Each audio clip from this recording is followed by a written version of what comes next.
Привет, это майор в отставке. Сегодня хочу обсудить парадокс Путина. Почему даже если бы этот маньяк и захотел прекратить начатую им войну против Украины, он уже не способен на это пойти. Если кратко, то здесь все просто. Война за эти годы стала основой всей российской политической, идеологической и экономической системы. Иными словами, прекращение агрессии теперь смертельно опасно для самого путинского режима. Путин, судя по всему, считает окончание войны куда большим риском для своей власти, чем ее продолжение. Напомню, что меня зовут Олег Кашинцев, я бывший оперативник из Ярославской области, майор полиции в отставке, а ныне находящийся в розыске за властями России, опасный в кавычках преступник и враг государства. И сегодня мы разберем, почему сложилась такая ситуация, почему война с Украиной за 3 года так глубоко укоренилась в экономике, пропаганде, психологии общества и интересах российских элит, что стало незаменимым элементом режима. И к каким последствиям мог бы привести внезапный мир. Досмотрите это видео до конца, поставьте лайк и поделитесь им, так вы поможете в его продвижении. И разумеется, подпишитесь на этот канал, если все еще не сделали этого. Поставили лайк? Тогда поехали. Начнем с экономики. За 3 года полномасштабной войны российская экономика, как вы понимаете, перестроилась на военные рельсы. Весь видимый экономический так называемый рост последних лет держится исключительно на астрономических вливаниях в оборонную промышленность. В 2024 году военные расходы России достигли около 30% всего бюджета, примерно 6% ВВП. Это рекорд со времен Холодной войны. Огромные госзаказы на танки, снаряды, ракеты и обмундирование поддерживают заводы и целые регионы. Многие предприятия перепрофилированы под гособоронзаказ, что дало массу новых рабочих мест и высокие зарплаты в военном секторе. Без этих военных контрактов у людей просто не было бы работы. Безработица сейчас официально рекордно низкая, примерно 2,5%, но лишь потому, что всех трудоспособных поглотила война. Экономисты предупреждают, если завтра война закончится и государство урежет военные траты, экономику ждет удар молотом. Исчезнет тот самый драйв роста, который сейчас разогревает внутренний спрос. По оценке некоторых экспертов, чтобы избежать коллапса, Кремль будет вынужден и после войны тратить на армию столько же, сколько сейчас. Но это невозможно бесконечно. Получается замкнутый круг. Текущая модель экономики не жизнеспособна без войны или без подготовки к новой войне. Россия стала военной экономикой, зависимой от пушек и ракет. Заметьте, военные расходы не только поддерживают заводы, они еще и обогатили ряд приближенных элит. Огромные подряды достаются своим. Производство оружия, строительство укреплений, обеспечение армии – все это кормушка для олигархов и генералов. Atlantic Council отмечает, что беспрецедентное военное финансирование с 2022 года разогрело внутренний рынок и обогатило элиты, но также перегрела и экономику. Если же войну остановить, этот поток денег прекратится, доходы людей и корпораций резко упадут, что грозит социальным недовольством и ударом по стабильности режима. Проще говоря, военный бюджет стал финансовым допингом для России. Отменить его значит устроить экономическое похмелье. Однако экономика – лишь часть картины. Война глубоко въелась в сознание общества благодаря тотальной государственной пропаганде. 3 года населению промывают мозги. Ежедневно объясняют, что Россия ведет священную битву с, черт возьми, нацистами и НАТО, что Запад хочет нас уничтожить. Миллионы россиян, даже не одобряя войну в душе, смирились и решили, раз страна воюет, значит надо поддерживать. Люди привыкли жить в условиях спецоперации, и многих это даже сплотило вокруг власти. Кремлевская пропаганда умело внушила, что любая победа мира – это поражение России. В результате значительная часть населения принимает войну как норму жизни и свою патриотическую дьюти. Кроме идеологии, есть и прагматичный социальный аспект. За последние годы война стала для многих источником личных выгод. Да-да, звучит цинично, но для молодых парней из бедных регионов контракт в армии – это шанс заработать такие деньги, о которых они и мечтать не могли. Щедрые бонусы и выплаты военным работают не только как стимул пойти на фронт, но и как способ социальной мобильности. В провинции, где годами не было перспектив, вдруг появилось военное окно возможностей. Либо ты идешь добровольцем и приносишь семье большие выплаты, либо устраиваешься на оборонный завод с хорошей зарплатой, либо получаешь контракт на поставку для армии. Война кормит и поет целые города. Она стала для многих главным источником материального комфорта. Некоторые прямо наживаются на этом. Особенно одаренные дамы даже впаривают специальные курсы о том, как заработать на выплатах, выйдя замуж за военного, которого вот-вот прикончат. Сейчас мужчину, который служит на СВО, он погибает, и ты получаешь 8 миллионов. Это рабочая схема. Конечно. Сейчас многие так делают. И многие, как оказывается, используют этот циничный шанс. Неудивительно, что и в массовой психологии война превратилась в своего рода опору. Фронтовиков, оккупантов и военных преступников чествуют как героев. Символика Z проникла в школы и быт. Общество живет в атмосфере осажденной крепости. Пропаганда ежедневно подпитывает эту атмосферу, создавая спрос на ложное имперское величие.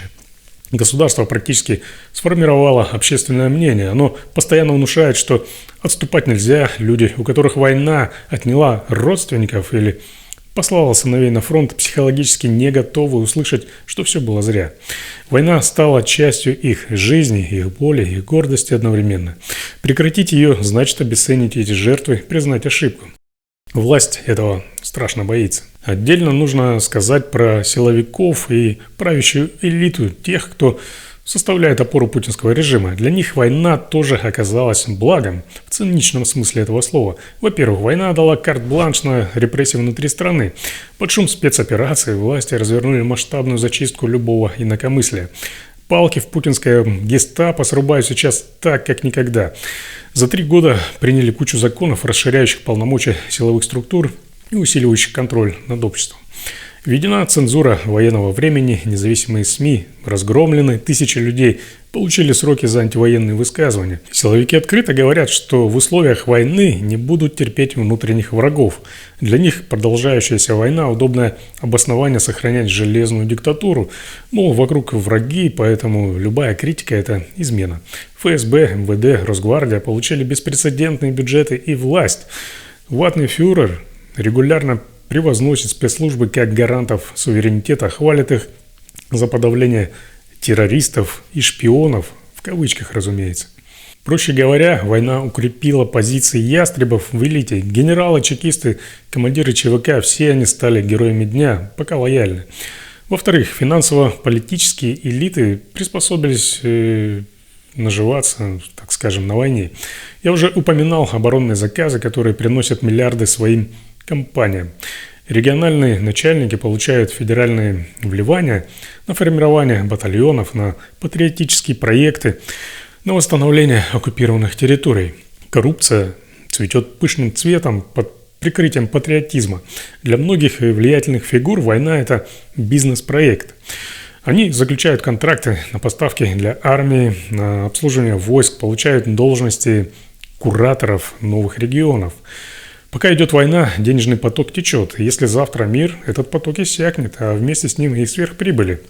Элиты этого не хотят. Кроме денег есть еще сам вопрос власти и безопасности в верхних кругах.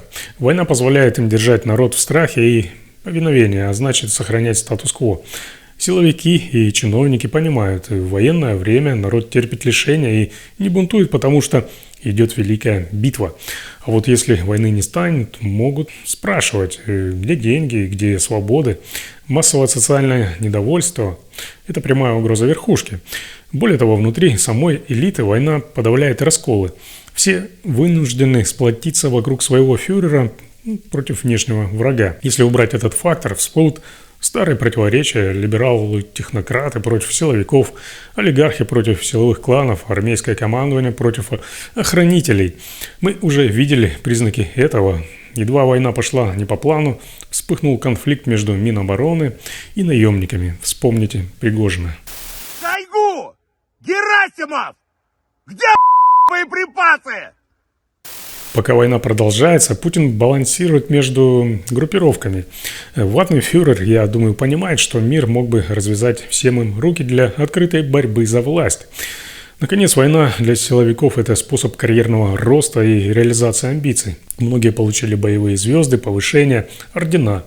Росгвардия испытала свои силы в Украине, ФСБ и МВД отчитались об успехах по поимке шпионов, срубив самые жирные палки в своей жизни. Армейские генералы пишут свои тупые мемуары о позорных сражениях. В мирное время куда девать всю эту бесполезную и опасную для нормального общества массу? Чем их занять? Война дает им смысл существования, и они не заинтересованы ее останавливать. Мы разобрали, насколько война пропитала все структуры режима, и теперь становится ясно, почему Путин боится мирного исхода. Внезапное прекращение войны реально может обрушить всю систему. Давайте представим последствия. Экономический шок. Военная индустрия схлопывается, бюджет режет оборонку, заводы останавливаются. Тысячи рабочих мест под угрозой и доходы населения падают. Люди, которых приучили к щедрым военным выплатам, вдруг становятся бедными и ни с чем.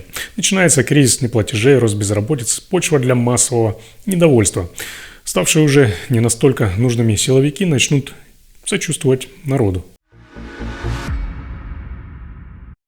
Далее социальное недовольство и апатия. Широкие массы, особенно в провинциях, ощутят себя обманутыми. 3 года им твердили про великую победу, а получилось, что если мир будет на украинских условиях или просто замораживание конфликта, без ясного трофея, без Киева в руках, многие почувствуют гнев и разочарование. Ну и, разумеется, гневное разочарование. Прекращение денежных потоков в регионы, которые наживались на войне, вызовет всплеск недовольства среди многих. Люди могут задаваться вопросом, за что погибло столько, сотни тысяч, где обещанные достижения.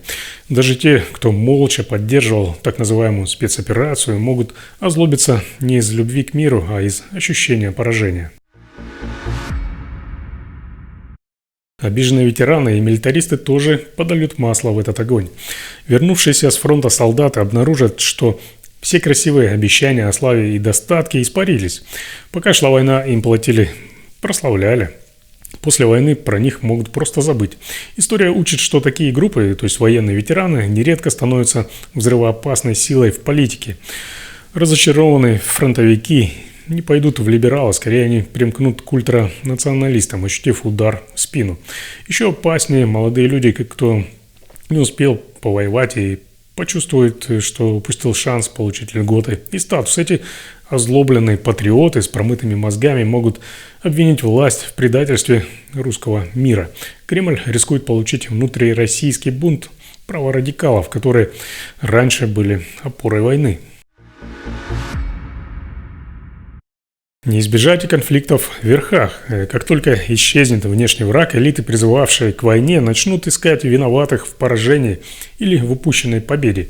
Начнется взаимная грызня. Некоторые приближенные силовики могут возложить ответственность лично на своего фюрера, мол, царь просчитался. Другие, наоборот, обвинят предателей в окружении. В таком хаосе не исключены дворцовые перевороты или раскол силовиков на кланы. История России знает примеры.